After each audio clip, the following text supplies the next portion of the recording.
Guys, আশা করি সবাই ভালো আছেন। আমি আজকের একটি এমন মেডিসিন নিয়ে আসছি, এটা প্রাকৃতিক চিকিৎসা। এই গাছটি অনেকেই চিনেন। এই গাছটি হলো আকন্দ গাছ। আমি আমার ফেজ আনবো না। আমি যেহেতু ভিডিও এডিট করি না, আমি নিজেই যা পারি সেটা করি। আপনাদের উপকারের জন্য এই গাছটি আমি আপনাদের দেখাচ্ছি। এই গাছটি আকন্দ গাছ। এই পিছনে দেখেন, এই পিছনটা একটু সাদা। এই যে দেখেন, পিছনটা একটু সাদা, আরও সাদা হয় যত বড় পাতা হবে। আমি তো এটা কোনো রকম লাগিয়েছি নিজের কাজের জন্য। এটা আমি এই গাছটাতে আমি পুজো করি, যেহেতু এটা আকন্দ গাছ। এটা আমাদের শিব ঠাকুরের পূজায় লাগে। যেমন দুই একটা ফুল হলে আমি শিবের গায়ে মাথায় দিই বা পায়ের কাছে রাখি। এটা আমার একটা পূজার জন্য লাগে।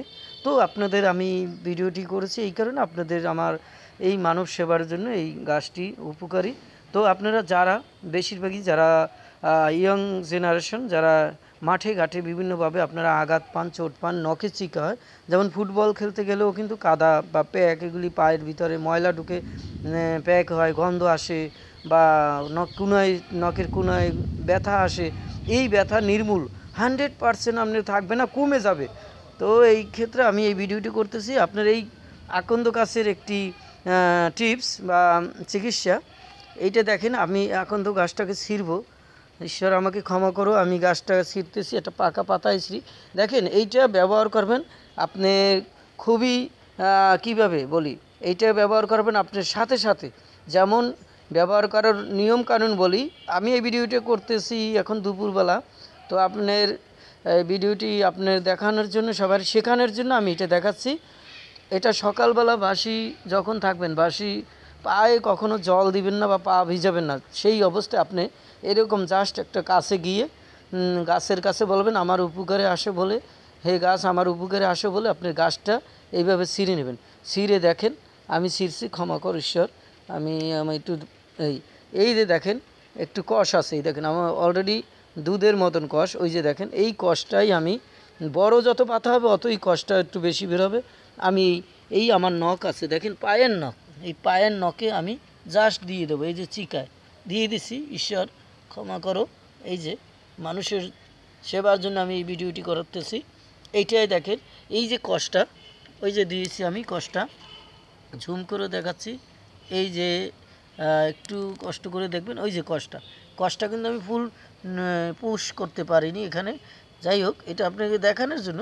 এই যে নখের চিকা আছে, এই দুই আঙ্গুল না, যে কোনো হাতের আঙুল হোক, পায়ের আঙুল হোক, সেখানে আপনি দিবেন। দেখেন, এই জুম করে দেখাচ্ছি, এটা আকন্দ গাছ। এই যে আকন্দ পাতা রাস্তার পাশে হয়ে বা প্রাকৃতিকভাবে আমার এই গাছের একটু পাতা কম, ছোট তো, তাই যারা প্রাকৃতিকভাবে রাস্তার কাছে হয় সেগুলি দেখবেন অনেক বড় হয় এবং পিছন সাইডে দুধের মতন সাদা দেখায়। জাস্ট এই কষটা আপনার পায়ে দিবেন, পা না ভিজে, যখন জল স্পর্শ না করবেন, ঘুম থেকে উঠে সেইটা দেবেন এবং ঘাসটাকে সম্মান করে পাতার ছিঁড়ে ডাটাটা ছিঁড়ে সাথে সাথেই ওইখানে বসাতে হবে। কারণ ওই চোখে যেন না যায় সেটাও খেয়াল করবেন। চোখে এবং জিহ্বায় এটা লাগালে জিহ্বা ছিদ্র হয়ে যেতে পারে। এটা এত প্রাকৃতিক ওষুধ এবং 100% আপনার কোনো নখে চিকা এবং ব্যথা কিছুই থাকবে না। মাত্র আপনি একদিন দেন, তাতেই। আমি নিজে ছোটোবেলা না, আমি নিজে দিয়েছি। তখন ওই চিকার কারণে তখন পায়ে দেওয়ার সাথে সাথে আমার রক্ত বের হয়ে গেছে।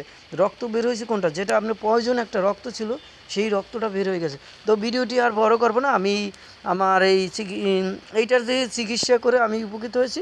তো আপনারা উপকৃত হবেন, 100% গ্যারান্টি দিচ্ছি। ভিডিওটি বেশি শেয়ার করতে বলবো না, আপনি কমেন্ট, লাইক করবেন এবং অন্যদেরকে আমার চ্যানেল দেখার জন্য বলবেন। এটা আপনাদের কাছে আমার অনুরোধ। আমার ইউটিউব চ্যানেল নাম রিয়ালস আইডিয়াস এবং ফেসবুক পেজের নাম আইডিয়াল সেন্স এবং ন্যাচারাল মেডিসিন একটা ব্লগ আছে। তো সবাইকে ধন্যবাদ জানিয়ে আমি ভিডিওটি এখানেই শেষ করছি। সবাই ভালো থাকবেন এবং এই প্রাকৃতিকভাবে চিকিৎসা নেওয়ার জন্য চেষ্টা করবেন। আল্লাহ বা ঈশ্বর আপনাদের মঙ্গল করবেন, আমি মনে করি ভালো হয়ে যাবেন। তো খোদা হাফেজ, বাই বাই।